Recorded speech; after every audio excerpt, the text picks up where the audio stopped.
त्रयोदश तीन सुरादिक पहले असुरों से घबराए थे कि पुकार जब तुमसे हे प्रभु तब तुम सत्वर धाये थे। असुरों का संहार किया हरिदेवों को तब उद्धारा। उठिए कवचवान करुणानिधि मलिन भये नभ की तारा। शत्रुगणों को भी तुम तारे शक्तिवान नेद्रा त्यागो। विमल हृदय करुणार्ध आपका जागो प्रिय अब भी जागो। नवल अंगिनी सुकटि सजीली अरुणाधरी किशोरी हो। हे नीले सौभाग्यवती हे पूर्णे अनुपम गौरी हो। निद्रा से उठ पंखा दर्पण दो हमको अरु निकट रहो। अपने नायक का इस ही क्षण दर्श करा दो कष्ट सहो। करुणा कर केशव कमलापति कमल नयन ही प्यारे हैं।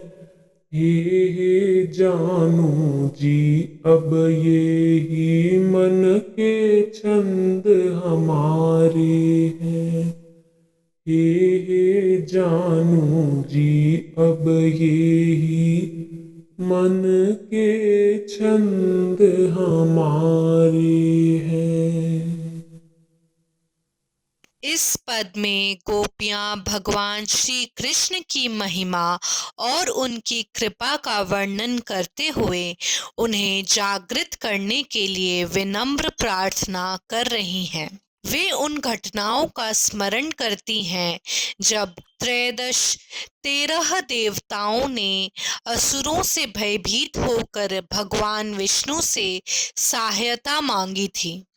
भगवान ने तुरंत उनकी पुकार सुनी, असुरों का संहार किया और देवताओं को सुरक्षा प्रदान की। गोपियां भगवान को संबोधित करते हुए कहती हैं कि अब भी समय कि आप अपनी करुणा और शक्तिशाली रूप का प्रदर्शन करें। आपका हृदय हमेशा करुणा और दया से परिपूर्ण रहा है और इसलिए अब आपको निद्रा त्याग कर जागना चाहिए। वे भगवान की करुणा और उनकी शरण में आने वालों का उद्धार देने की शक्ति की प्रशंसा करती हैं। इसके बाद वे देवी नीला का वर्णन करती हैं जो भगवान की अर्धांगिनी है। वे उन्हें नवल अंडनी, सुकटी सजीली और अरुणाधारी किशोरी कहकर संबोधित करती हैं। गोपियां देवी नीला से आग्रह करती हैं कि वे अपने नायक भगवान श्री कृष्ण को जगाएं और उनके दर्शन कराने का अवसर प्रदान करें। गोपियां ये भी कहती हैं कि वे भगवान की सेवा के लिए तैयार हैं